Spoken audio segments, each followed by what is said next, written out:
I wish I could tell you that my life started out normal.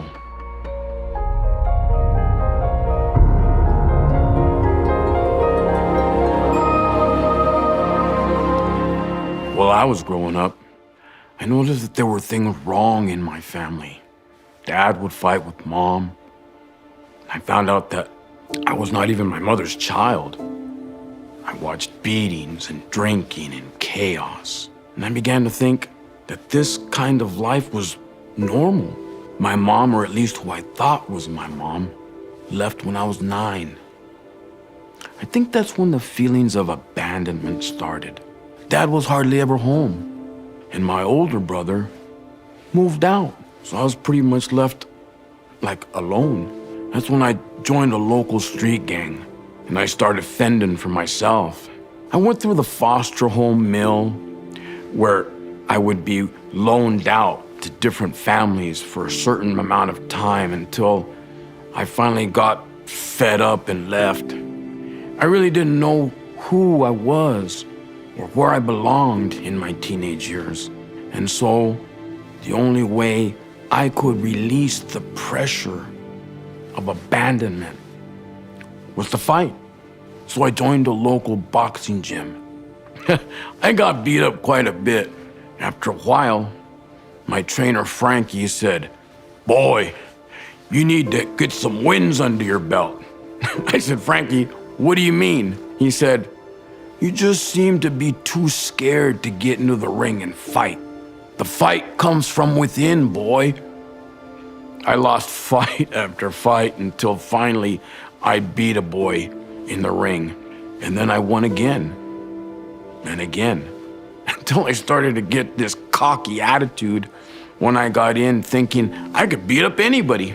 Fighting became a huge part of my life. And when I got caught committing a crime in my youth, I wound up doing 1.5 years at the boys' camp for juvenile offenders for drugs and stealing.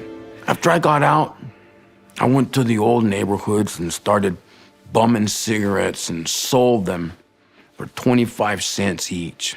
After I sold 3 cartons, I had enough money for a room, a bottle of booze, a steak dinner, and I got an apartment at 15, and I paid for it by selling marijuana on the streets.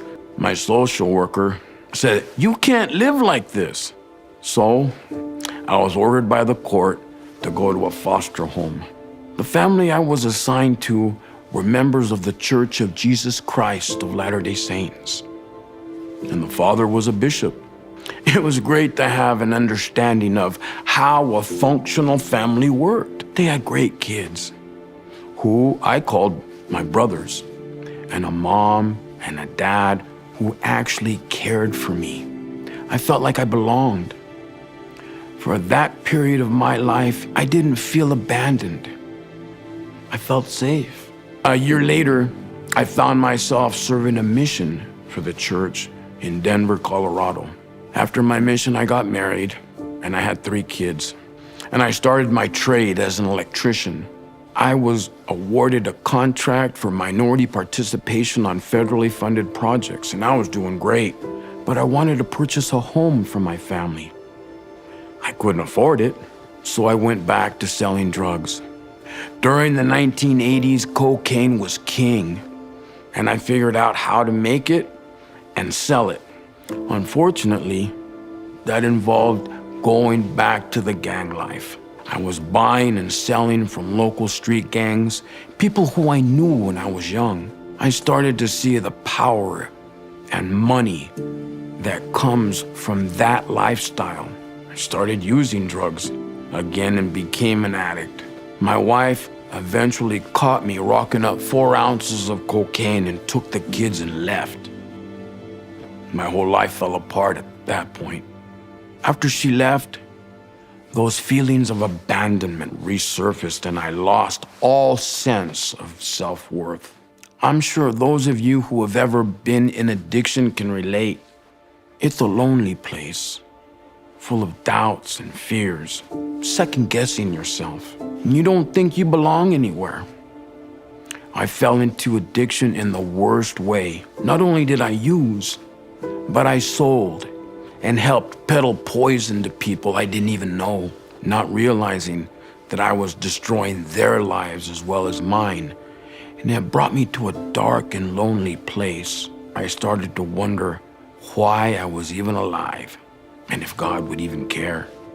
I felt like a grain of sand on the beach, not noticed, not cared for, not recognized, alone.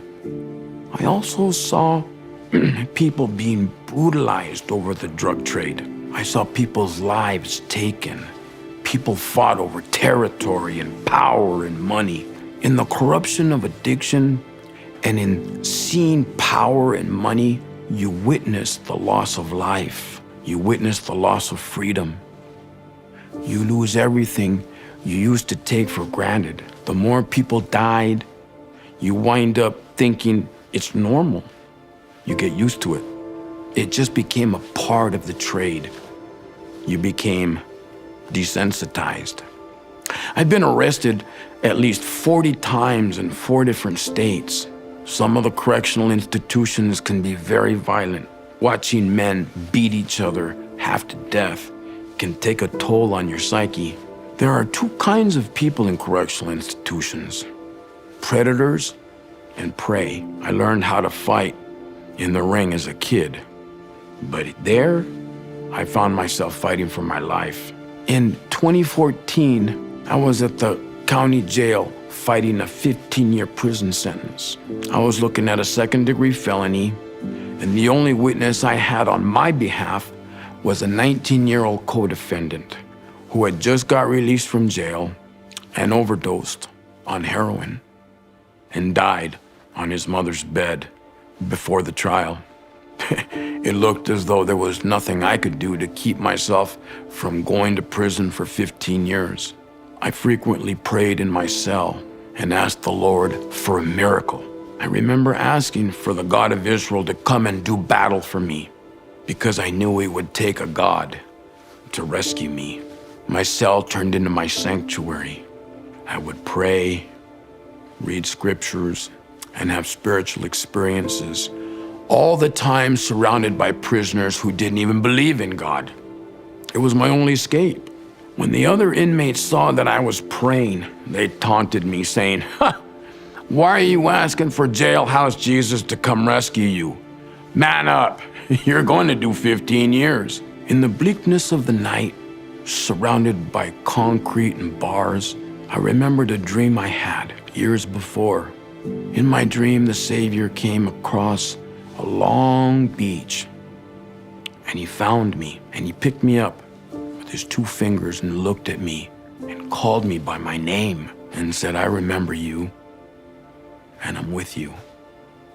Those words gave me strength to fight another day. I also remember my trainer Frankie's words, "The fight comes from within, boy." Those of you who have been locked up know that the public defender does not come on a weekend, especially at night. But on a Saturday night, my public defender came and said that she got me into drug court. I knew that couldn't be right because they don't let people like me with violence charges and aggravated charges become candidates for drug court. As I walked away from her, she said, "It's a miracle." That was an answer to my prayer. It usually takes 9 months to graduate from drug court. It took me a year and 9 months.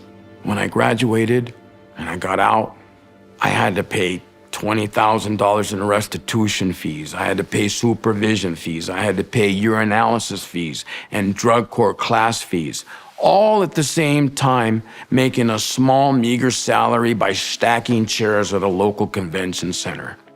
I barely had enough to eat. I dreamt of being able to one day be able to buy a pair of sneakers, but I kept fighting. I started going to recovery classes, and I kept going to church. I was finally on the road that looked like I had possibly a bright future. On that journey, I met my future wife, who was battling her own addiction. We spoke about recovery, and she was willing to try. It took a lot of visits to the methadone clinic nearly 2.5 years. She finally kicked her habit. Now, we've been addiction and recovery missionaries for the Church of Jesus Christ of Latter-day Saints for the past 4 years. Looking back, I never thought I would be where I am today. I can sometimes easily fall back into the poor me syndrome, but Christ keeps me afloat in the storms of my life. I wish I could tell you we have a perfect and happy ending, but we still struggle. But through it all, the Lord has never failed to help me in all of my trials. It's been a win. Frankie was right. All I needed was enough wins under my belt to come out victorious. Let me tell you, it's been a long, hard battle, and mostly uphill. It doesn't get easy overnight. It took a lot of commitment, a lot of praying, a lot of begging for help that allowed me to finally have the hope sufficient enough to carry me through to where I am now. I never stopped going to meetings. I never stopped praying.